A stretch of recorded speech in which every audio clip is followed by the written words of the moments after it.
Thanks for coming to J&N Travels podcast with your hosts, John and Nancy. Hi. We will discuss everything travel, including cruising, Disney World, other general travel, snowbirding tips, trivia, and other fun things.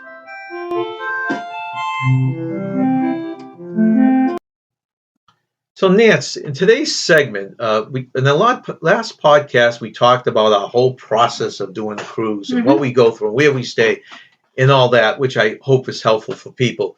But since we are doing a cruise and we're going on a cruise ship in October, that's supposedly the first time over here in the U.S., I thought it might be nice to talk about the ship because there are probably a lot of people probably eyeing this out of New York over the next year and wondering what this ship is like. So we did our research and because we wanted to know for our own cruise.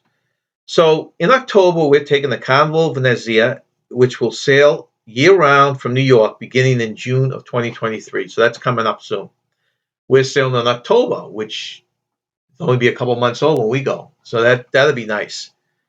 The ship itself is 135,000 gross tons, carries 4,072 passengers at full capacity with a crew of 1,424.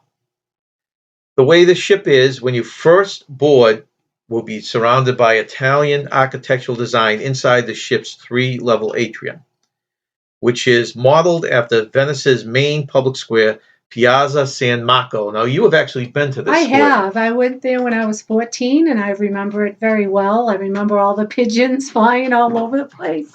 And I remember in Venice visiting the beautiful glass blowing place there because they're known for their beautiful glass blowing. And I purchased a beautiful glass fish from that was my souvenir. I still have it. So that square is when I watch movies and they always show the square surrounded by pigeons. That's probably taken at that square. Yeah. Okay, that's good to know. I didn't realize that's where it was.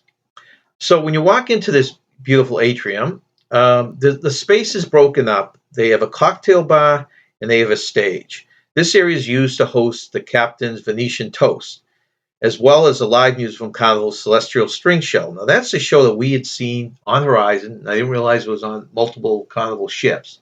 It's a trio of violin players, right? They were absolutely amazing. It was so beautiful. So I'm excited to listen to them again. We loved them, yeah. We really did. And just listening to the beautiful music and the beautiful atrium, it was very relaxing. They also encourage guests to either buy decorative masks for the occasion or bring your own mask. Now, I'm not sure what the celebration is, but you seem to know what this is all about. Well, they had the when we were in Florida and we went to the Port Orleans resort and we were there for Mardi Gras. They were selling the beautiful decorative Venetian masks. They were gorgeous. So those are the same masks. I didn't put two and two together. Okay. Yeah. So that's the style of mask. Yeah. So we'll have to decide if we want to do that or just walk around and enjoy the whole atmosphere. Yeah, they had a whole table set up, and I was talking to the woman. She goes, "Oh, these are made in Venice. These are beautiful." So it was actually me. Yeah. Okay, so that sounds good. So that's what we encounter when we first get on the ship. Yeah. I'm excited. Yeah, that sounds like a great way to be greeted on there. Yeah. Then the outdoor spaces include some of the first in the fleet features, such as a Lido deck modeled after the Italian Riviera. No, I'm not sure which part of Italy that would be. You've probably never been to the Riviera, no, right? I've never been to the Riviera. I've been to Rome, Naples, Sorrento, Capri, Milan, Venice, but never the Riviera. So the Lido deck is a 2-level, fully themed space with columns, fountains, a pool, and eateries under a retractable dome cover. This is the number one thing I'm looking forward to because the biggest complaint that we've had and other people have is when you leave from New York in October, you've got 3 days at sea. Yeah. And you got 3 days returning. And those are usually too cold to swim.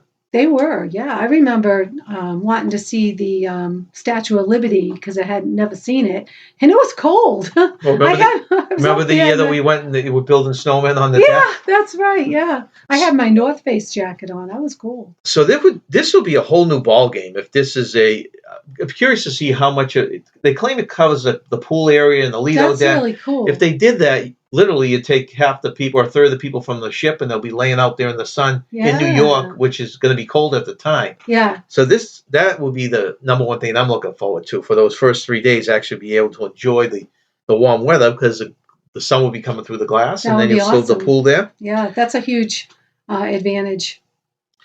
Now they have events that include an Italian sail-away event Ooh. amid a street atmosphere that will extend into the evening after dinner. So this is like a Italian street fair, which I don't know what that encounters exactly, but that will be fun in its own right, right? Anything Italian will be fun. I'm all Italian. I love the people, the celebration. I think it'll be fun. Well, part of this, they also have customers, or cruises, I should say, that can anticipate gelato and pasta eating contests. Whoa. So that would be funny, just seeing people trying to wolf that food down, right? I have to admit, I really enjoyed the gelato on the Horizon Carnival.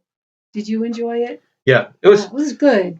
It was a letdown for me because I thought it would be a lot more special, but I had it every day because it was a novelty. I don't usually get it. So it was just something different. I liked it. They had like a toasted almond one that I really enjoyed. Well, they changed the flavors every day. That was really good, yeah. Now, I'm not sure if they'll have that because that was a complimentary item. That's right. With cotton candy, too. Well, oh my gosh. At lunchtime. I couldn't get enough of that, cotton candy. So I don't know if they'll have it complimentary in this ship or there'll be something you have to purchase. But I hope they have cannolis. No. You would think that would be on a lot of the dessert mentions, wouldn't you? I would think. Now, the pictures show the main dining rooms, and these look really impressive to me. The striking Canal Grande and Marco Polo main restaurant showcase Italian sculptures and architectural designs, including a life-size Venetian gondola. Oh, yeah. Now, if you look at the pictures, this gondola is sitting right in the middle. It looks, I don't know why they're using that much space, but it's in the middle of the dining room. Wow, that's It'd be so great cool. for picture opportunities. People are going to use that as picture opportunities, right? Yeah, I never went on a gondola ride when I went to Venice. I don't think I did. I don't remember. But I remember seeing them. They were beautiful. Poolside, the ship will feature a Guy's Burger joint, which we know about, but they got to have, everything's got to have that little Italian touch, okay? Yeah. So it's going to have its menu classes, which anyone who's ridden on Carnival knows. Yeah. But on this Italian one, they put on Italian twist, which is a pepperoni pizza burger. Ooh. And a burger they call the Big Moz, which is topped with a lot of mozzarella cheese. Oh, mozzarella. So Love it. So those are two unique ones, right? And the mozzarella burger sounds good to me. Yeah, it does sound good. I hope, and I haven't had this for quite a while, is the gnocchis. That's like the potato pasta. Oh, yeah, good. That's right. I remember we had that on several cruises ago, but it wasn't this one. Yeah, so I'm looking forward to some of my favorite Italian dishes, gnocchi being one of them. Now, if you remember from our last cruise, they had a restaurant called the Blue Iguana Cantina, which is Mexican food themed. They don't have that, but in place of it, there's a restaurant on there called the Comandero. Okay. Which is, again, with your Italian fix. So they have the Mexican flair and the Italian one. It's a fusion restaurant. So it's called, you ever heard this term? Mex-Italian. Mex-Italian, wow. So it will offer Mex-Italian fusion. Huh. Think of the usual tacos and burritos, right? Which you like, and you can get those straight. But they also have meatballs and Sicilian chicken. Sicilian chicken, I don't know what that is. No, and that's what more for the meatballs. My father was Sicilian, but I don't recall of having Sicilian chicken growing up, so I'll be curious. I was not a big fan on the Horizon of the meatballs, so no, maybe they'll do a better job on this ship. Maybe, okay. But I'm looking forward to the Sicilian chicken because that sounds good. I think I'd like it. I mean, it's probably more spicy. I don't know. We'll try it. Then elsewhere on the ship, there's a La Strada Grill, and that they'll prepare Italian street food. I'm not sure what Italian street food is, but they prepare Italian street food and sandwiches. Probably sausages with peppers and, And Frizzante will pour beverages with bubbles, such as Prosecco and Italian beer, as well as coffees. Okay. So everything's that Italian flair. I don't care for espresso coffee. I tried it, but I was only 14 when I tried it, but it's strong. It's bitter. I'm sure I'm going to try it, though, anyways. It will probably stick to our typical traditional coffee anyways. But I'm going to try it just to try it. I know I didn't care for it when I was in Italy. But the food in Italy was amazing. So I'm sure the food Hopefully they'll cook it the same way and have Italian chefs that really keep the quality and the taste. I had a lot of homemade food when I was in Italy. My aunts and uncles prepared a lot of homemade food. I'm sure through this whole cruise, you're going to be comparing the entertainment, the decor, the food. It's going to be like hearing the comparison between what it was like and how close it is. I don't It would be an remember. interesting comparison. I remember the food very much that my aunts prepared, but not so much the food like in Venice. I don't remember any. I don't remember the food we ate in Venice. I remember the food we ate in Rome. We thought it was okay. I would But think it would be kind of comparative, yeah, but we'll see. yeah. There's a place called the Teatro Rosso, and that will feature stage productions including Color My World from the line's latest ship, Carnival Celebration. So that new ship, the Celebration, they're bringing the show from that, Color My World, over onto this ship. Cool. Complete with a live artist and assistant doing the narrative. So I'm not sure what that has to do with, but it sounds interesting. It would be interesting because one of the things I remember when I visited my aunt's house, she had a fig tree, and I would pick a fresh fig. I hope they have fresh figs. That'd be interesting. Oh, they're so sweet. Olive stuff, olive oil. You think that kind of stuff would be. Even the blood oranges. We had these beautiful blood oranges when we went to Sorrento. You cut them open and they were red inside. Like I said, this is going to be fascinating seeing your comparison to what they have on the ship, what they lack, what they have, what tastes authentic, right? Right. It'd be really nice. Right. Other playlist productions coming to the Venezia will include Broadway Beats, which is the name of a show, Epic Rock, which is another show, and Vintage Pop, which is a third show. Sounds nice. As well as the Family Feud live game show. So if you have those three, and you throw in Color My World, that's at least 3 major productions on the ship, which would be nice. Yeah. And we like Family Feud. We do. They did not have that on the horizon. It would be nice seeing that live, see how they do that. Yeah, I enjoyed seeing Deal or No Deal on one of the NCL trips. Right. That was fun. So I'll look forward to Family Feud because I like that just as much. So that kind of covers food and entertainment. But for you people who like to get out and do a little recreation and on the ship and what's on the ship to do recreation-wise, there's a sports square that has your typical basketball and now pickleball. Oh, pickleball. I would love to do that on the ship, but I can imagine that has huge lines. Yeah. It's probably very hard to get time on it. But if they can, that would be fun to say you play pickleball on the cruise ship, wouldn't it? Families can also choose activities with an Italian twist, of course, including bocce ball and foosball. Bocce. Yeah, a foosball, huh? Okay. Yep. Guests will also find other familiar top deck favorites. So there's the typical things that you might look for on any cruise ship, which includes a rope course, a mini golf, which is we like to have a little I'm good at mini golf. A jogging track, outdoor fitness equipment, and a water park featuring 3 water slides, 1 open and 2 enclosed, with a splash park for younger kids. So they basically have a nice, well-rounded between the entertainment and the food and then just stuff you want to do during the day. Well, I definitely want to do the jogging track because then the more pasta and cannolis I can eat. That's right. Eat, jog, run around the track. I don't want to gain weight. We've been doing pretty good on cruises. I think we average maybe 5 or less pounds. I think the last time we only gained 3. So we try to keep active. Yeah, there's a lot of walking. People don't realize if you're not just sitting in the lawn chair all day, there's a lot of walking on the cruise ship. At the most I want to gain is 5, but I think we've been keeping it down to 3. So we do weigh ourselves before we go. So that gives you a nice, well-rounded taste. Yeah. I mean, you probably understand now a little bit more what the ship is like. Yeah. So that'll be a lot of fun. Looking forward to all that. I'm looking forward to it. I don't think I'd ever get back to Italy again, so I'm looking forward to experience the Italian themed ship. So we are taking this cruise on October 28th. Anyone that's looking for something to do for Halloween, I guess this is a good way to do it. So we'll talk to you later then. Thanks for coming along with us. Thanks for listening. Today's trivia questions are, first one, which continent doesn't have any ants? I bet people can guess this one. Which continent doesn't have any ants? Okay, number 2, trivia question.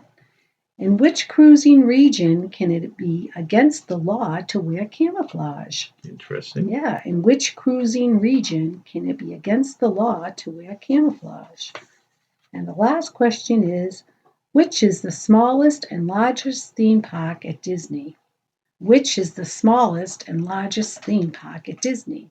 Hello, I'm Nancy, and welcome to Nancy's Fun Facts. Today, I have 5 travel fun facts for you. So, Nancy, what do you have for fun facts for us today? Well, I have some interesting fun facts about cruise ships. Oh, one of our favorite things. I know. So the Lido deck, number one is the Lido deck, commonly referred to as the deck containing the pool and buffet, is a 19th century term meaning a fashionable beach resort. Funny, I don't know how you can put those two together, you know? Number two, before GPS was invented, mariners would take cages of crows or ravens to use as aid in navigation on their journeys. If the sailors were uncertain of their position and bearing to a nearby landmass, they released one of the birds who would fly in the shortest, most direct route towards the nearest land, as the crow flies. As a crow fly. And, that seems like a smart way to do it. But if Yeah. you can't see the land, you let the crow go. I can't imagine how you're going to be able to follow the crow. I guess you just point your ship in that direction, right? I guess so. Number three, the mariner's Bible for all things maritime is that a boat becomes a ship at about 60 feet length difference. Cruise lines agree with this 60 feet division line between a boat and a ship. So I guess 60 feet is it. Yeah, and you always hear that people who are big in the cruising get offended when someone calls a cruise ship a boat. A boat. And there is an actual divide there, which makes it officially a boat and a ship. Number four, legend has it that the spilling of water, blood, or alcohol promises good fortune and prosperity when ships are christened. Champagne is typically smashed against the bow. I'm glad it's not blood anymore. I know. That's it. Okay, so that's why they do it. You always wonder why they do it. Yeah. And most ships now have a godmother for each ship too. Yes, so I'm not sure where that came about, but well, the godmother ships they're always called she because they're named after godmothers. That's where that comes about. Oh, really? Yes. Okay, I thought this was interesting. Number five, when you come off a ship and you still feel like you are rocking, you are experienced dock rock.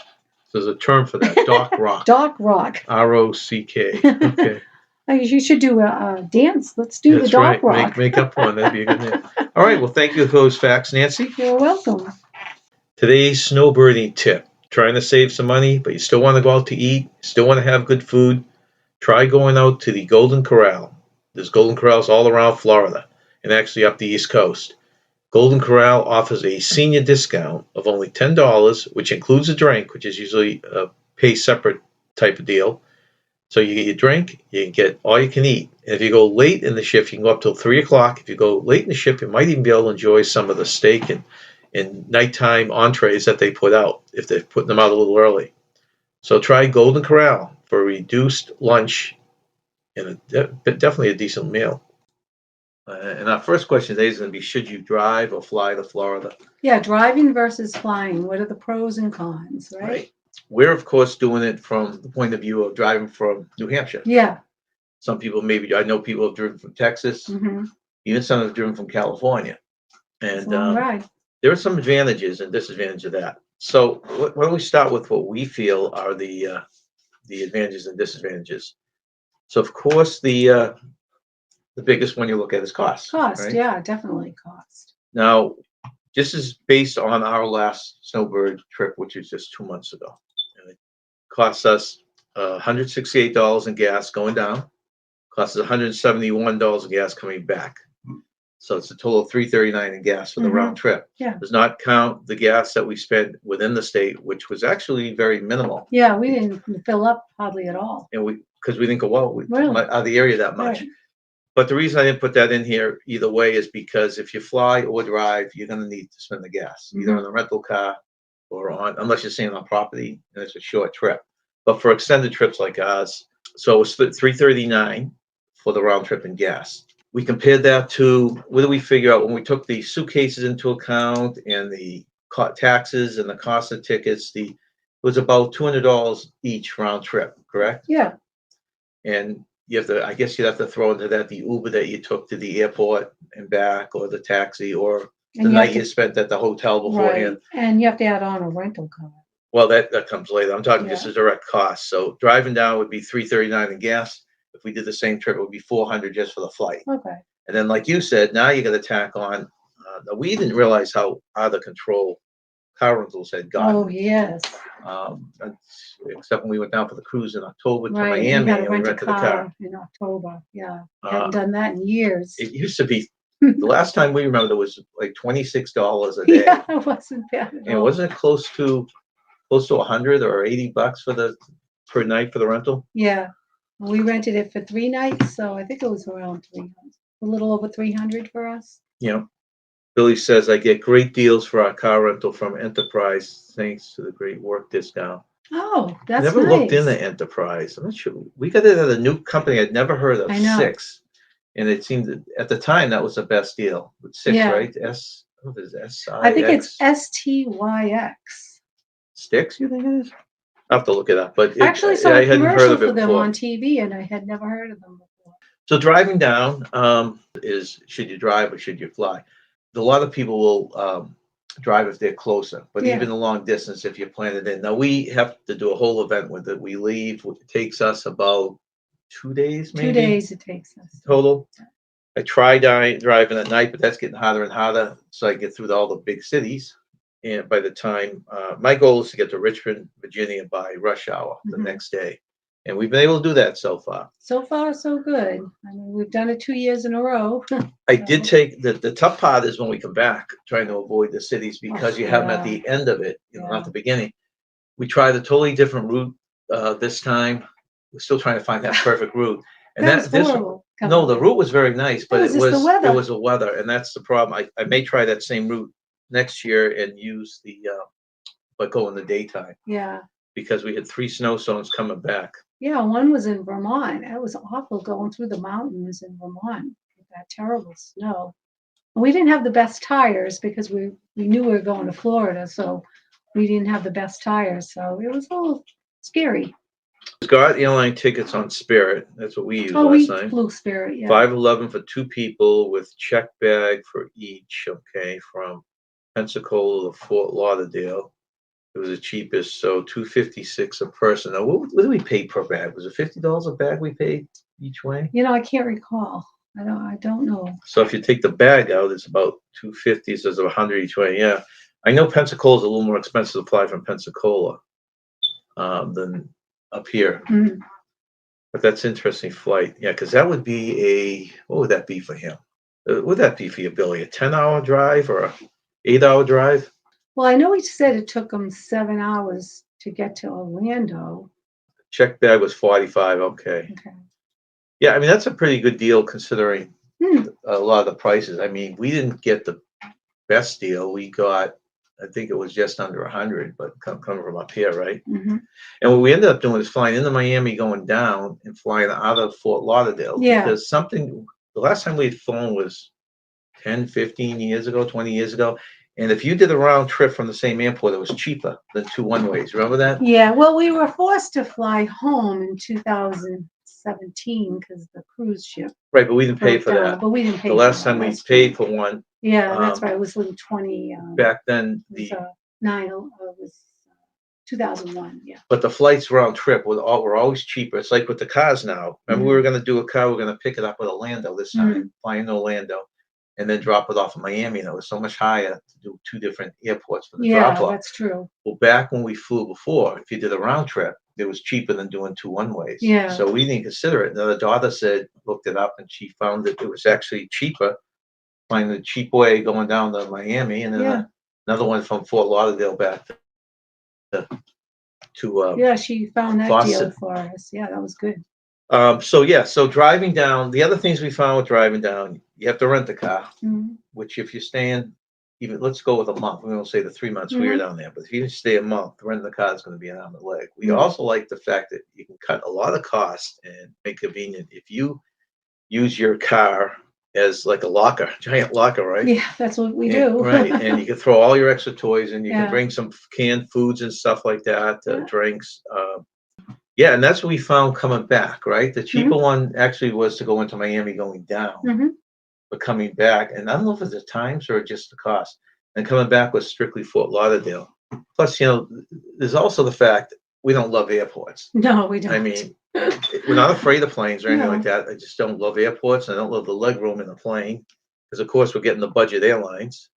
Yeah, the seats on Spirit, they were hard. That's the only thing I wasn't really comfortable, but it was a short flight, so I'd fly Spirit again. Going down, gas is cheap. And now we're Yeah. coming from, we're about 1,500 miles away, 13 to 1,500. So it's a good gauge for anyone driving down. And also just, it's a greener way to go, having a fuel efficient car, releases less, gas emissions. What was I going to say? Oh, Than the airplane, yeah. Yeah. I heard a funny story from someone recently, and they were talking to someone who was very, oh, I'm not going to get the story right, but they were talking to someone who was very high on being green. Being green, yeah. So they were taking Uber in instead of taking their own car for some reason. Oh, really? And they were joking, but the same guy would get in an airplane with all these emissions, fly up to his spot. Yeah. I thought that was a funny that is thing. funny. Yeah, definitely. It's a better way to go. If you're concerned about the environment, less greenhouse gas emissions than flying. Right. And the airport hassles. That's the biggest thing with us too is security. But you know what got me? We went to Fort Lauderdale. We were there 4 hours early to the airport because of when the cruise ship came back. Right. We did an excursion to kill probably 4 or 5 hours. Yeah, that was fun. We did an airboat excursion. That was really fun. That started at 8. We did that. We're done with that back at the airport at 2. And then our flight was until 8 o'clock that night. Yeah, 8 o'clock that night. There's nothing to eat at that airport. Well, and that's the thing. We were hungry. I don't know if all airports are that way, but they won't, where all the food is, and actually the comfortable chairs, right? We're inside the gate. Yeah. And they would not let us inside the gate till 2 hours before our flight. So we were just sitting in these plastic chairs in the lobby. There was nothing within walking distance, nothing. It was ridiculous. When we did finally get something to eat, I have to admit the hamburger, we both enjoyed it. It was very good. But was it a McDonald's? It was a huge hamburger. I think it might have been a Burger King or something. Okay, there was McDonald's or Burger King, but the hamburger was really large and it was very, very good. And that was inside the terminal. That was inside the terminal. So I have to admit that was very good. But we had to wait so long before we ended up with anything to eat. And that's the other thing I would recommend too. When people are flying, there's always bring sandwiches. Yeah, it was a little expensive too. How much was everything? Yeah, you have to figure that it's going to be costly at the airport. Anything? I don't know why we didn't have any just snacks. Load it up. We didn't have anything. Well, we did have a few snacks. We just didn't have a lot of food. Well, that's true. Okay, yeah, you're right. What? So driving down, yeah. So we will probably always drive unless we flew down in October because we had the group cruise. Yeah. And so it's a matter of time and distance for that because that was all the way down to Miami. Yeah, that was down to Miami. I would like to get into a thing. We're still hoping to work for Disney this year, so we won't plan a cruise out of Florida this year. I don't injure myself. Yeah, but hopefully after that we'll be able to maybe go down and do a cruise on one end or the other of going down to Florida. So that would be all good stuff. Yeah, that would be great. Okay, so let's see, do we cover all the drive down stuff? So basically in summary, gas is cheaper than flying. Yeah. We gave you the total of for us round trip. Gas is cheaper than flying. So you don't have to rent a car. Well, the total for the gas was $339. Flight we figured was $400. Yeah, about $400, right. It's greener if you're into that, right? Right, it's greener if you're into that. And actually, there's no airport hassles or cancels of delayed flights you have to worry about. As long as you don't mind, we make kind of an adventure out of it. We actually sleep in welcome centers down. We tried hotels, but we just get too antsy. Yeah. And it's not worth unpacking the car. No, it isn't. And, the hotels, the welcome centers are very safe. Right. And as long as, you're warm, you have a blanket. We have a blanket and a pillow. It's not the most comfortable, but it's not bad. And let's see. Your car can hold so much more, locker room style, and so those are the biggest. You do have to pay some tolls if you go that route, but we always try to avoid the toll route. Well, there are ways around the tolls too. There are ways around the tolls. There were some tolls. And now for the answers to the trivia questions. Which continent doesn't have any ants? Antarctica. That's funny because it's Antarctica. Never thought of that. It's too cold. It'd be an interesting place to visit. Okay, the second question. In which cruising region can it be against the law to wear camouflage? That would be the Caribbean. We actually went to Grenada and they made an announcement on the cruise ship not to wear camouflage because it was against the law. So I know Grenada was one of the islands that definitely banned wearing camouflage. I remember that. Yeah. And for the third question, Which is the smallest and largest theme park at Disney? Well, with 107 acres, Magic Kingdom is the smallest. Spread out over a whopping 500 acres, 580 acres, Animal Kingdom is easily Disney World's largest theme park. And if you haven't had a chance to visit Animal Kingdom, you should. They have a wonderful ride there called Flight of the Passage. It's fantastic. That's almost 6 times the amount of acreage. Yeah, that's right.